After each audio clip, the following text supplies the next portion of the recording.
Picture this. You spend months creating content, pouring your heart into a faceless YouTube channel, only to realize you've chosen a niche that's practically guaranteed to fail.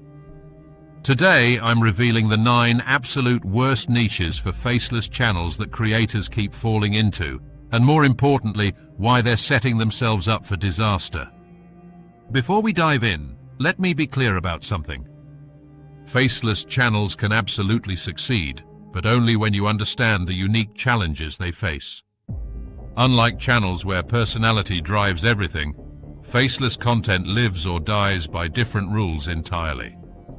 The niches I'm about to expose have specific characteristics that make them incompatible with anonymous content creation. Number 9 on our countdown is personal development and self-help. Now, this might shock you because personal development is a massive market. But here's the brutal truth. People don't buy transformation from a voice behind a screen. They buy it from someone they trust, someone whose face they recognize, someone whose personal story resonates with their struggles. When someone's dealing with anxiety, depression, or major life changes, they need to feel connected to a real person who's walked that path. A faceless channel creating generic motivational content gets lost in an ocean of similar videos. The most successful personal development creators build their entire brand around their personal journey, their authenticity, their willingness to be vulnerable on camera. Moving to number 8, dating and relationship advice. This niche suffers from the same credibility crisis as personal development. When people are struggling with loneliness, heartbreak, or relationship issues, they want advice from someone they can see and relate to. They want to know this person has actually been in successful relationships. A faceless dating coach immediately raises questions. Why won't they show their face?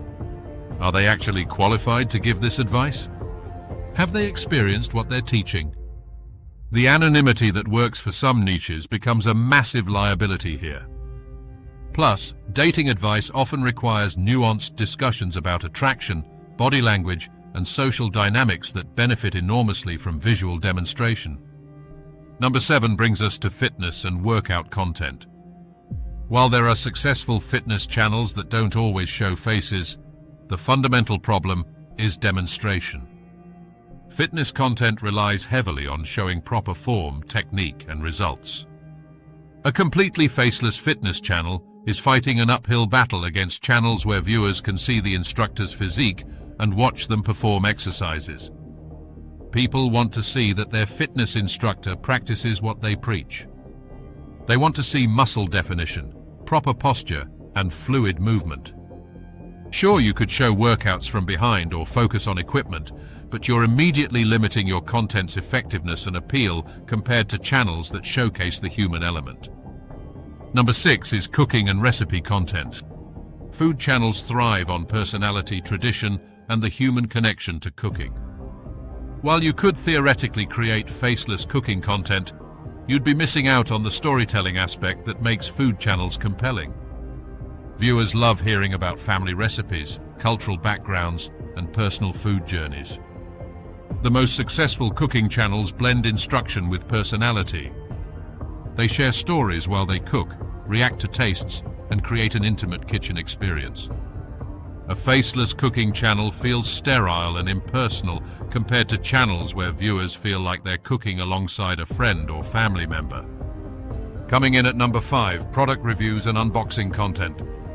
This niche has a fundamental trust problem when done faceless. Product reviews rely entirely on credibility and perceived expertise. When someone won't show their face while reviewing products, it immediately raises questions about authenticity.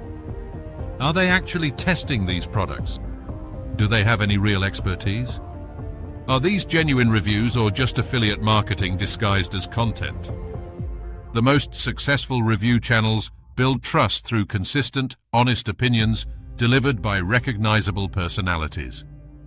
Without that human connection, review content feels like advertising rather than genuine recommendation. Number 4 is beauty and makeup tutorials. This should be obvious, but some creators still attempt this. Beauty content is inherently visual and personal. Viewers want to see the techniques being applied, the before and after results, and how products look on real skin. A faceless beauty channel would have to rely on stock footage or hands-only demonstrations, which creates a disconnect between the advice being given and the visual proof. Beauty is deeply personal, and viewers gravitate toward creators whose skin type, age, or aesthetic matches their own goals. Number 3 brings us to parenting advice and family content.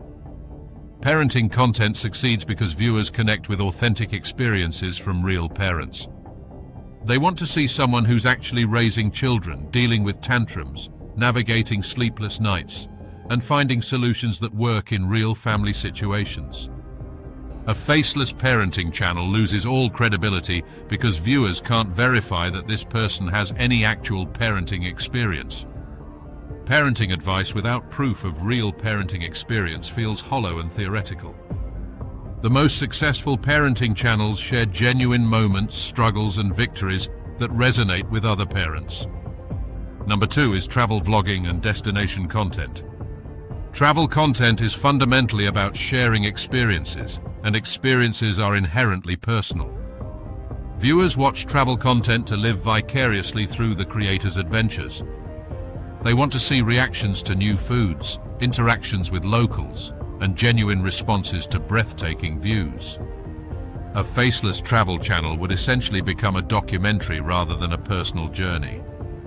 While documentaries have their place, the travel vlogging space is dominated by personality-driven content where viewers feel like they're exploring the world with a friend. And the number 1 worst niche for faceless channels is commentary and reaction content. This might surprise some creators because there are successful anonymous commentary channels, but here's the key difference. Those channels typically focus on topics where anonymity adds value, like exposing industry secrets or providing insider information. General commentary and reaction content relies heavily on personality, facial expressions, and authentic reactions. When someone's reacting to a funny video or commenting on current events, viewers want to see their expressions and feel connected to their perspective. A faceless reaction channel loses much of the entertainment value that drives this content type.